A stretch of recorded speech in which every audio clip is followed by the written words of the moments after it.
Welcome to Comic Power. I am your host, Comic Killer 72. Welcome to Wicked Wednesday, where we discuss all the new comics that's coming out this week. Every Wednesday is like Christmas for us nerds because that's when the new comics come out. These are my recommendations for the best books to pick up on Wednesday. But here's some other information first. My channel is just around the corner from 1,000 subscribers, so go ahead and help me get over the hump and tell everyone you know that likes comics so I can reach that milestone quicker. And don't forget to click on alerts at the top. If you click on it, it will say send me all notifications for this channel. So when I post a new video, you'll get notification and get tipped off about it. If you missed it, be sure to go back and watch my San Diego Comic-Con reveal video. It's a breakdown of the new footage that was released at that event about Avengers Infinity War, the Justice League, and other things. That video was posted on July 27th, 2017. But for now, let's get into New Comic Day. And DC Comics has given us, first up is Bane Conquest, number 4 of a 12-part miniseries. In this issue, he takes on Catwoman. Bane's creators Chuck Dixon and Graham Noel reunite for this miniseries. Next up is Batman number 28, and this is part 4 of the War of Jokes and Riddles. It's pretty obvious what's going on here. The Riddler and the Joker are going into battle against each other. The Batman comic is just great. You should be reading it every week it comes out. And cover A superior, that's one of the best covers of this year.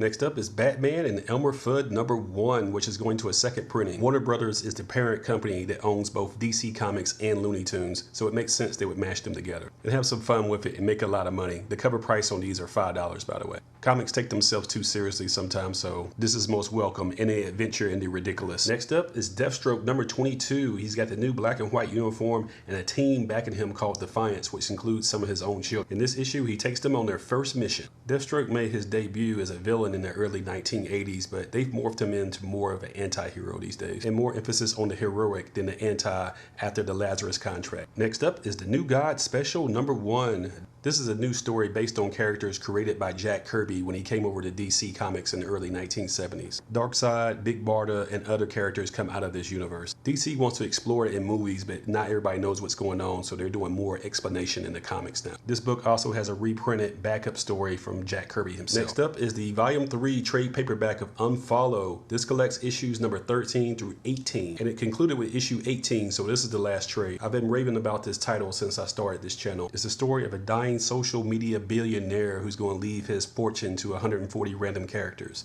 or whoever is still alive at the time of his own death. So the 140 start knocking each other off to increase their share of the pie. It's in development for a TV show with ABC, so look out for that in the future. It's like The Social Network meets Lost meets The Amazing Race. So if you missed the single issues, then pick up all 3 trades. Next up, let's see what Marvel is up to. And that's going to be Jessica Jones number 11. And what's most attractive about this title is the David Mack watercolor covers. Her stories are much smaller, gritty stories. She's not trying to save the world, she's just trying to exist on her block in peace. But it never seems to go that way now, does it? They're trying something new with this Mr. Oz variant in claymation, but I think they need to stick to the watercolor covers. Don't fix it if it ain't broke. Next up is Spider-Man number 19, and this is the Miles Morales version of Spider-Man.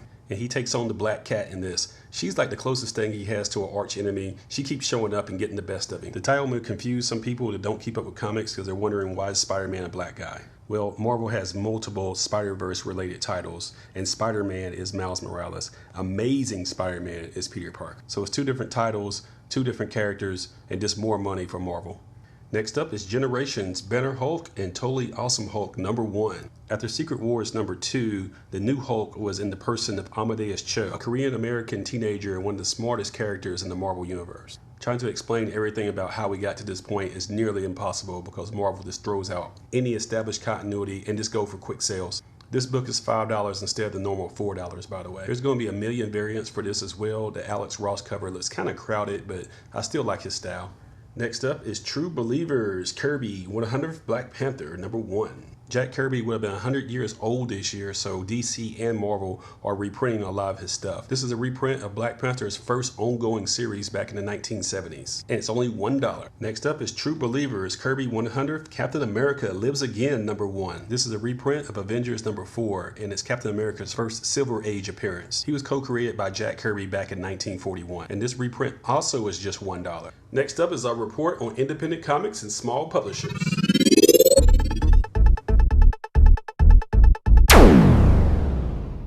First up is a terrific one from Boom Studios. It's Jim Henson's The Power of the Dark Crystal, issue number 1, and it's a second printing. They're doing a left variant, and they're also doing a right variant. And you put them together and they look like this. That's an amazing achievement in art. Hey, great covers sell comics, and this should sell a lot. Next up is Grumpy Cat Garfield, #1 from Dynamite Entertainment. The Grumpy Cat has come a long way from being a simple internet meme to being a valuable property that can be licensed for comic books. The power of the internet and the information age is amazing, that you can get rich just because you have a cat that looks grumpy. Next up is The Dead of Winter #1 from Onai Press. This is based on a strategy board game that involves a zombie-infested colony. So if you like the game or you like the zombie genre, then this is for you. Next up, Galacticon #1 from Albatross Phony Books. This promises to be an intergalactic extreme rock comic. Be sure to look out for the SDCC exclusive silver foil cover. That version's limited to just 500 copies. It's all over the place on eBay. Some people want 20 bucks for it, some want 70. At the end of the day, what something is worth is what someone is willing to pay. I definitely will pick up the regular cover. It kind of reminds me of Ultraman or something. Next up, and also from Albatross, is Hillbilly #7. This is the horror series that's drawn and written by Eric Powell, famous for The Goon. Next up is Larks Killer #1 from Devil's Due Comics. It's the story of a young girl from the rough streets of LA who's transported to an alien world of swords, dragons, and magic. And everyone's trying to kill her as well. This is created and written by Bill Willingham. He's famous as the writer and creator of Fables over at Vertigo Comics. So he's well versed on how to create a very entertaining fantasy comic. So if that's your thing, go ahead and check this out. Of course, there's going to be a lot of variants as well. Next up is Spiritus #1 from Vault Comics. It's a story of a champion fighter who's convicted of murder and has her consciousness transferred into a state program labor machine. So this is going to be dystopian sci-fi in the realm of something like Total Recall. This is #1 of a 5-part miniseries, and it's worth checking out because you don't know what Vault's going to score on again, because they score it with Heathen. And speaking of Heathen, it's going to a trade paperback finally, so people will be able to check it out and see what all the fuss was about if you missed it the first time around, and let you collect the first 4 issues about this female Viking revenge story. The trade will have the first 4 issues. Next up, and also released on trade paperback, is Exo Man of War Deluxe Edition from Valiant Comics. It's the story of a 5th century barbarian who's captured by aliens, but he leads a slave uprising and takes over their greatest weapon, which is the Exo Man of War armor that he's wearing. This trade collects his run starting in the 2012 reboot. Exo is a cult favorite, and people that don't even read Valiant read his stuff. Next up is the speculation pick of the week. And that's going to be Mech Cadet Yu #1 from Boom Studios. The premise is that there are terrifying aliens that are attacking the Earth, and once a year giant robots come from outer space and bond with a young cadet from the Sky Corps Academy to help defend the Earth from those aliens. Our hero is Stanford Yu, and he is not Sky Corps. He's actually the son of a janitor. But events happen that allow him to get a robot and to become a hero as well. We've seen this archetype before, Luke Skywalker in Star Wars or Danielson in The Karate Kid, just a normal kid that rises to the occasion and becomes a hero. The world it's created in has very anime looking artwork and kind of reminds me of Iron Giant meets Big Hero 6. It's written and created by Greg Pak, who's most famous as the writer and creator of Planet Hulk. He's currently writing the Weapon X storyline, which is excellent as well. I absolutely recommend this. You should try this out. It looks like a lot of fun. Before we close, let's see what Image is up to. And that's going to be Elsewhere #1. This is a fantasy comic based on the real-life pilot, Amelia Earhart. She was the first woman to successfully cross the Atlantic in an airplane and became world famous. In a future flight, her plane crashed and was never recovered, and she was assumed dead. Rescuers and adventurers have been trying to find the wreckage for years, but no one ever found her. So people have been speculating about what happened, and they write these fantastic stories like these. In this story, she's transplanted to a strange new world of flying beasts and alien civilizations. Next up is Extremity #6. This is a war-torn revenge story with a female lead. It's violent and bloody and just damn good. I heavily recommend this as well. Next up is Ghost Station Zero #1. This is a continuation of the Babushka storyline. Just think of her as a Russian Bond girl type, and she's the hero in this espionage action thriller. Just to prove that everything that's good doesn't become a hit, we have Hadrian's Wall #8, and this is the finale of the 8-part miniseries. It's the story of a pill-popping detective that has to go to a space station in outer space to investigate the murder of an astronaut there. You really missed a good one if you didn't collect this. A sci-fi space whodunit.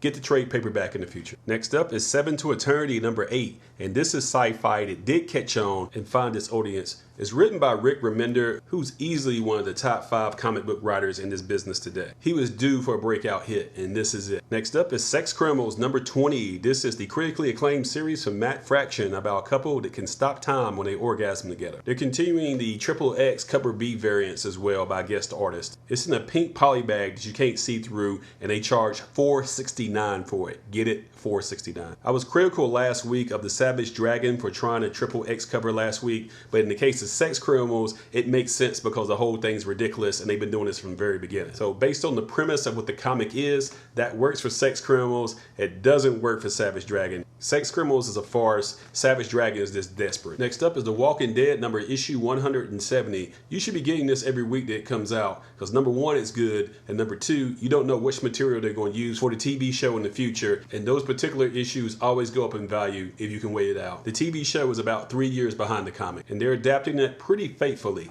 Next up is God Country, which is finally going to trade paperback, so you can see what all the hype is about for probably the best comic series of the year. All 6 issues of the miniseries are collected here about an old man with dementia who finds an enchanted sword after a tornado hits West Texas, and he uses it to slay monsters. However, the guy that lost the sword wants his property back, so there's going to be a showdown. This is written by Donnie Cates, who's also writing Baby Teeth and Redneck. This is brilliance. I hope he continues this story. You know the drill. Make sure you subscribe to this channel, give it a thumbs up, and share these videos on social media so others learn about comic power. That's about it for today. Thank you for watching Wicked Wednesday, where I review all the new comic books for a new comic day. Be sure to follow my blog at comicpower.net. On social media, follow me at facebook.com/comicpower.net and comicpower-universe.tumblr.com. And don't forget twitter.com/comicpowersub. I also sell comics on eBay at this link. This is Comic Killer 72 for Comic Power saying bye-bye.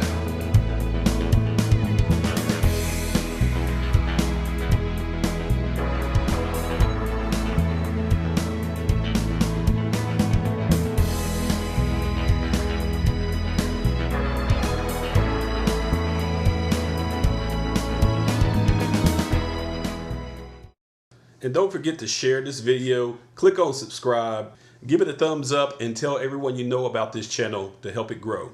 Thank you for your support.